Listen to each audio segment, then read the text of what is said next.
ప్రధాని నరేంద్ర మోడీని చంద్రబాబు నాయుడు కలిశారు. చాలా రోజుల తర్వాత అనుకోవాలి. ఈ 3 నెలల తర్వాత అంటే మధ్యలో గుజరాత్‌లో కలిసినటువంటిది వేరు. ఇండివిడ్యువల్‌గా కూర్చోవడం అన్నటువంటిది చాలా రోజుల తర్వాత జరిగింది. అదే సందర్భంలో వెళ్ళినటువంటి కాన్సెప్ట్ అయితే నక్సలైట్లకు సంబంధించినటువంటి అంశం మీదన అమిత్ షా ఏర్పాటు చేసినటువంటి ముఖ్యమంత్రుల సమావేశానికి వెళ్లారు. ఆ తర్వాత ప్రధానమంత్రితో ప్రత్యేక భేటీ.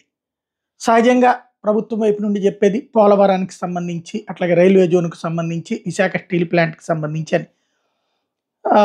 ఇదివరకు జగన్ అయితే దానికి తోడు ప్రత్యేక హోదా అడిగారు అన్నటువంటిది ఉండేది. ఇప్పుడు వీళ్ళు ఏంటనేది ఒక ఆస్పెక్ట్. రెండోది ఇప్పుడు తిరుమల తిరుపతి దేవస్థానం లడ్డు అంశం వచ్చింది కాబట్టి ఆల్రెడీ స్పెషల్ ఇన్వెస్టిగేషన్ టీం కేంద్రం వేసింది కాబట్టి దానికి సంబంధించి అసలు ఏం జరిగిందో ప్రధానికి వివరించారు అన్నటువంటిది కొన్ని ఛానళ్ల ద్వారా ప్రొజెక్ట్ చేసుకొస్తున్నారు. ఏది వాస్తవం అన్నది పక్కన పెడితే మెయిన్ ఆర్థిక పరమైనటువంటి అంశాలే ఎక్కువ సమస్య. రాష్ట్ర ప్రభుత్వానికి భారీగా నిధుల ఫ్లో కావాల్సినటువంటి అవసరం ఉంది.